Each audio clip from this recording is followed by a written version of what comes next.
Go out to George in Gainesville, Florida. What's up, brother George?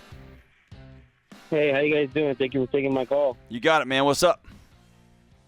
Hey, so I just found out that I'm being sued from a debt collector, and I just have no idea how to approach any of this. There's already a hearing date for next month on the 11th. I'm just pretty scared. I'm not going to lie. I know it's not going to be the end of the world, but I just don't know what to do. Well, I'll let George walk you through the letters. It's probably not a true hearing date, but why aren't you paying off your debts? Well, so this debt was it's a Best Buy credit card from about 2.5 years ago, probably. Why didn't you pay it off? 24. Oh, say it again? Why didn't you pay it off? Just straight up, I just couldn't afford it. I'm 24 now. I pretty much had to grow up on my own at the age of 18, so everything's been at my own expense, almost kind of paycheck to paycheck since then. Okay. And I was making the minimum payments every month, and then COVID kind of hit, and my hours were affected a lot. Mm-hmm. I made $8,000 last year, all of last year, and I was still able to make it, paying my rent and utility bills, but that was it. I couldn't really pay any of my credit card stuff. And what other debt do you have? So I have the credit card debt, I have student loan debt, and car debt. Okay, hey, we're gonna get into your question, okay? But like, can we just pretend you and me and George are sitting around a table having some nachos, just talking, so I can be direct with you?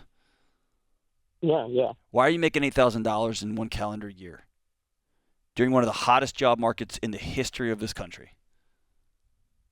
Yeah, I didn't have a car until this past February, and to be honest with you, I just couldn't find means of transportation, so I was working at Publix for about 5 years. George, I don't think I believe that. Because I've had seasons of my life where I have to ride my bike to work. I was married with a kid, but my truck broke. Like, you figure it out when you find yourself up against the wall. Yeah. Like, what's the holdup, man? You're worth more than $8,000. You're worth 5 times that much. Now I'm actually starting this past January. I just started working full time for my church. This is the first time in So what do you make now? Long that I make $17.50 an hour. Okay. Well, are you done making excuses? Because we can't help you until we're done with that. Are you ready to clear this up, man? Yeah, yeah. Okay. The civil suit, like you mentioned, is not the end of the world, but we do have to get it in writing. So I need you to actually... Well, let's tell them what happened here. So a company bought bad debt for pennies on the dollar from Best Buy. Okay, they sold. You owed them how much? How much was the original debt? I don't know what the original, but the amount they have on all the papers is $2,700. Okay, so you probably owed $1,500. They sold it for $500, and then they've tacked on a whole bunch of fees and interest, and they send you a letter and say, "Give us $2,700." That's what they're doing. Okay, so they've bought this debt for way less than $2,700, and now their goal is to see how much they can extract from you. Okay. Yeah. So George, starting today, number one, debt is off the table. Do you have any more credit cards that are open? No. Okay. We're not going to touch debt ever again. Yeah. Agree with that? Yeah. 100%. Clearly, it's not your friend.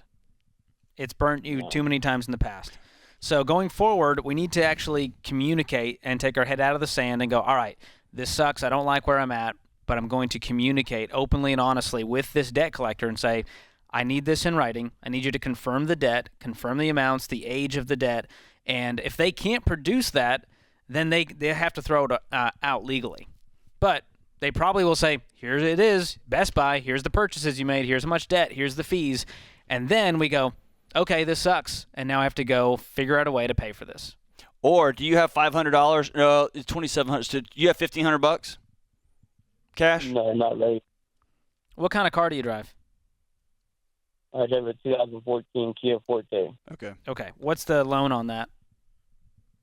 It was about $999 out the door. $9,900? paid 4,000. Yeah, $9,900, and I paid $4,000 down payment. So you have $6,000 on the loan. A little bit under 5 probably now. Okay. Pay it down. So we're going to list all these debts, smallest to largest. You got to deal with this one in collections first because the law is involved. This is an ankle biter.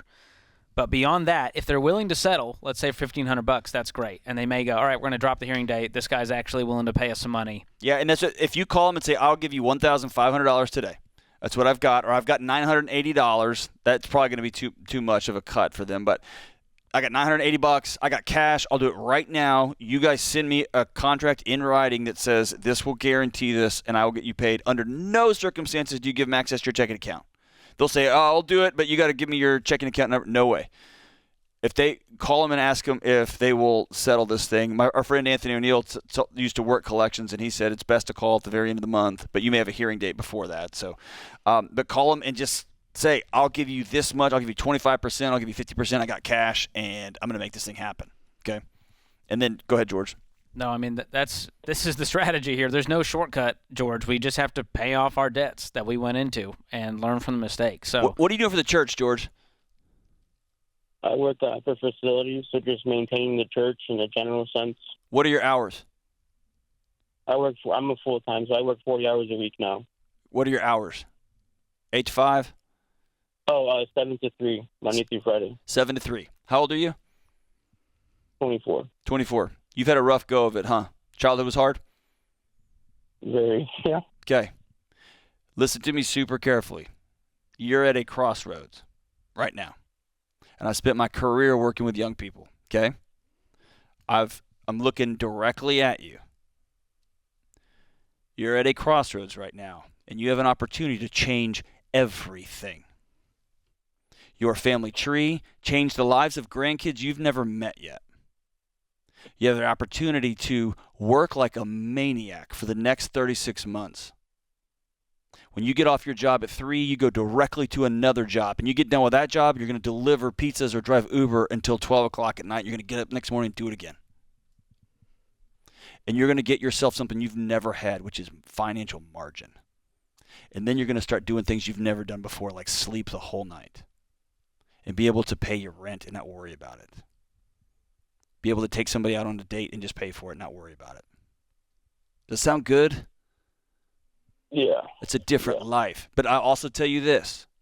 If you just park it and you get done at 3 o'clock and you go home and play video games, you're going to find yourself right back where we were. That's my promise to you. I've just met too many guys in your situation. You've got a magic moment here, dude, but it's going to take you grinding and working. Grinding and working, grinding and working. So here's the deal. George and I are going to shoot you out of this thing with jet fuel, okay? I'm going to give you a year of Ramsey Plus. I'm going to send you a copy of Total Money Makeover, and I'm going to send you the Every Dollar app for a year. I've just taken away every excuse you have, and I want you to watch these videos, and if you got some buddies that would watch them with you, that'd be even better. Is that fair? Yeah, thank you. Thank you very much. could you go through it with some people at the church and say, hey, who wants to do Financial Peace University with me? Because you can't do this stuff alone. You got to have people in your corner.